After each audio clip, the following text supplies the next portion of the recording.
So you may be wondering, what the hell is right next to me? And you'd be very right to ask yourself that question. This is something very cool, something very unique, seeing as there is very few of them in the world. In front of me is the prototype system of the Keith Emerson Moog Modular reissue. So this is the system that was directly copied from Keith Emerson's system by Gene Stop.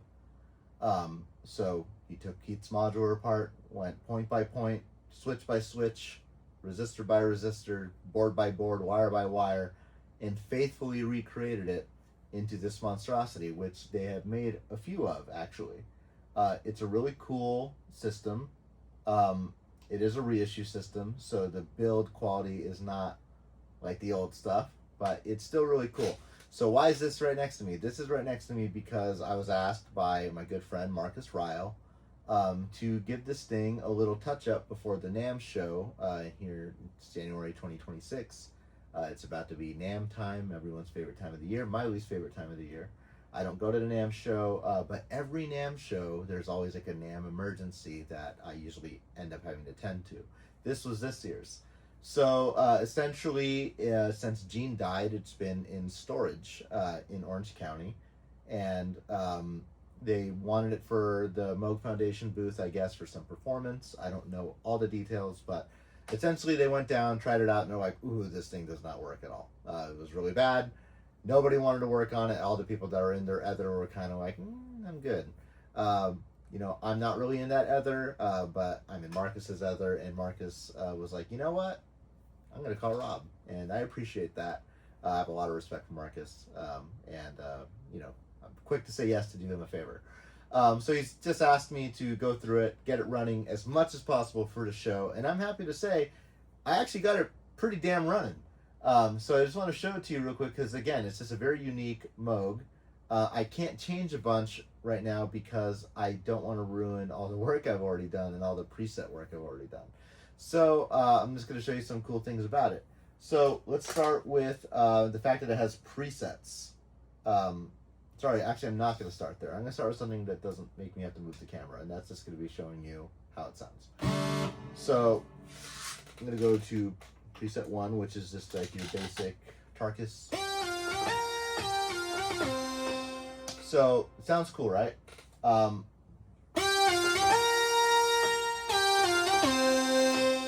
Great. So the 921. So this has a very interesting configuration where it has 6 modules, and they're 921A and Bs in pairs, but one 921A can normally drive 3 921s. And this one, they just have it driving 1. So this section is basically just a mini Moog.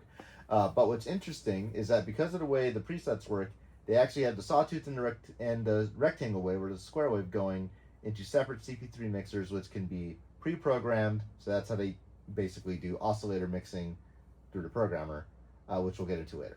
But what's cool is that Keith, I guess, had this modified so that, I'm going to turn this down, that the 921A, it has either semitone or whole. Normally that would say octave, as it does here.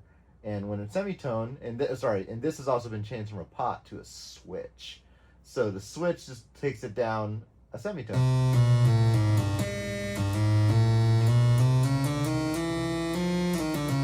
I don't know what happened at the bottom there. That's not my business. So then you also have a whole tone skip. Dream sequence. I think that's really cool. I kind of wish it was like that to begin with, to be honest with you. So again, just interesting thing going on there. And so yeah, so I have my presets. I'll show those to you. So I programmed all of these because honestly, one of the biggest parts of the job is just like it doesn't do the thing it's supposed to do, which is have Emerson, Lake, and Palmer presets. And I'm not like the world's biggest ELP aficionado. I went through a prog period just like every other metal kid. And I love prog. I think it's great. I think the musicianship is fantastic. I have a lot of respect for Keith Emerson, one of the proudest people that I was actually able to meet and shake his hand at the NAMM show when I was much younger, and that was a very special moment for me. So to be in front of something like this that has kind of Keith's DNA in it is cool. So yeah, I have like the Tarkus leads.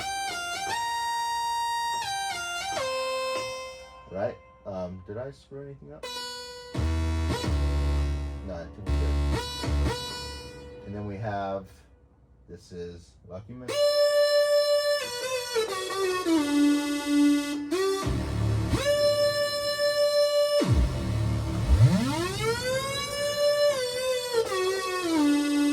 Cool.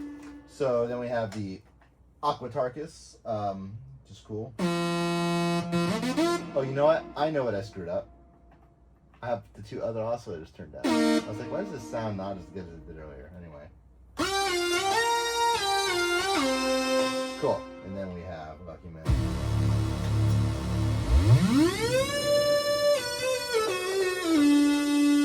Cool.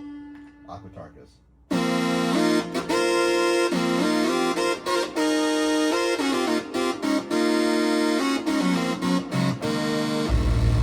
Cool. Then we have Hodam, which requires this. This is like the most recent thing I did, the most complex programming that actually has nothing to do with what was provided to me as far as the programming necessary to patch this, or the patch necessary to do what Keith did. It's just something me and Marcus kind of came up with.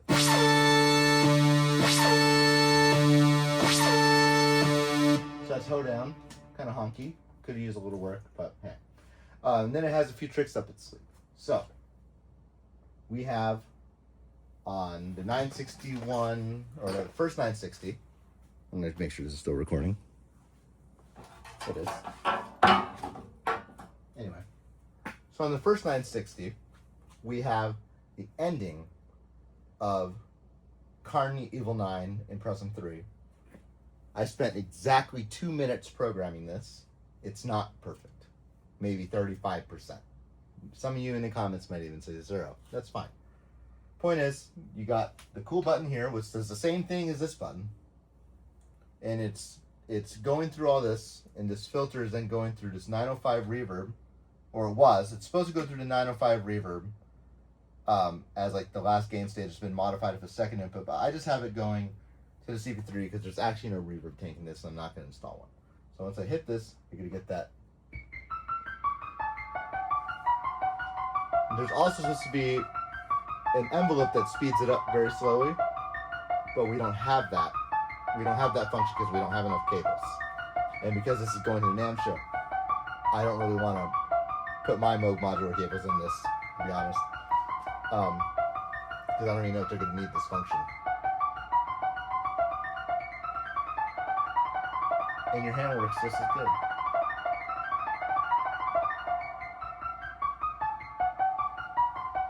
Supposed to be able to stop it from here too, but you can't. So I'm stopping it from here. That's cool thing number 1. So that's there. No need to turn it down. And then on this one, we're using this sequencer to create basically a random voltage to control this 904A for the classic ELP.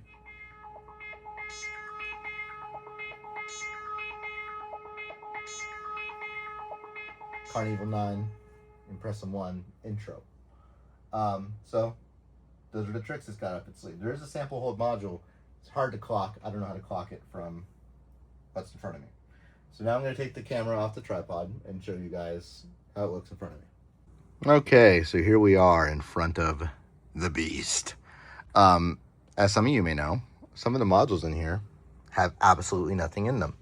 That includes this fixed filter bank. If I take off these thumb screws, there's no electronics with this besides the pots. So, in some ways, it's kind of a fraud. I like using that word. But it's not a fraud. It's just, it's there to look impressive. This is a very impressive looking synthesizer. It's huge. It's the only synth I've ever had to work on where I have to keep a stool in the room. I mean, that's crazy. I need that and actually to get way up there because I'm only 5'12". So I just want to show you again just how impressive it is just to be in front of it. You got this fun light show thing going on up here, and some stuff up there. You have the video monitor. I'm not quite sure what that's supposed to do, or how functional it really is, especially since it's not the original. So it's cool, whatever. So I'm going to show you guys the presets. So inside of these cards, you have just like all these sliders. And these sliders do some interesting things. So they can either add a control voltage as a summing voltage to various functions like the filter and also like the oscillator. So these three in front, these trimmers in front, are for the oscillators. Then you have octave switches here to very quickly change the octave of the various oscillators, except oscillator 3 does not work in the down position. I don't know if that's as original, but hey, this is what it is. So the other thing they do to actually control like the envelopes is they use Vactrals. And I don't actually know where they are. We can try to walk around it and see if we can see any. I doubt we will be able to, but maybe. But basically what they do is they have a scheme going where a voltage is sent from the slider to a Vactral that closes the pot. So if you look at these, you'll see that all the knobs on the envelope generators are cranked. So ADRS is how a Moog modular envelope would be. These are all the way down, and everything else is cranked. So the voltage, all it does is closes the pot. And because they kind of, this is for one guy and relied on just one guy programming it, it actually works in a way where the curve on these sliders is terrible. There's tons of crosstalk, and it's not great. Look, there's a big difference between techs and engineers. I don't know if Gene really considered himself a professional engineer, but I think he definitely teetered the line pretty well.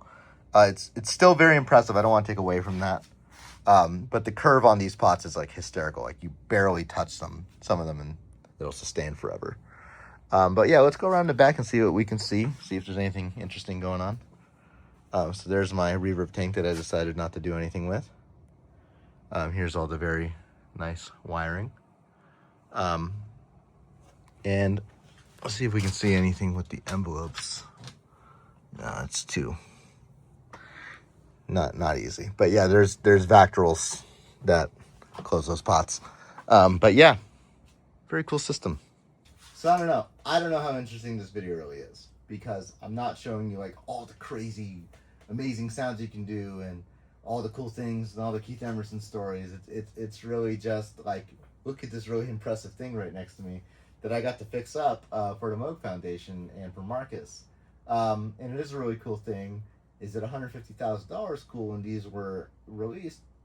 I don't know, but they're pretty cool. There's also a tuner, which I think is very, very helpful. But I'm definitely done with this for now. Oh, by the way, 950 keyboard. It's an original 950, surprisingly. So this is a vintage keyboard. I don't know where they pulled this from, but great keyboard. Yeah, so this is also super, super heavy. I don't know if you noticed the side of it has it's like in a steel box, and this thing weighs like 300 pounds. It's insane. But I'm very excited that it's done, and I'm very excited that it's not going to be in my garage anymore. And it's really cool. I'll stick with my System 55 for sure, but if you've ever been curious about the Keith Emerson Moog modular, I doubt that this answered like all of your possible dream inquiries about it, but hopefully it taught you something. So, because I sure learned a lot about this thing, working with it all day. So yeah, until next time.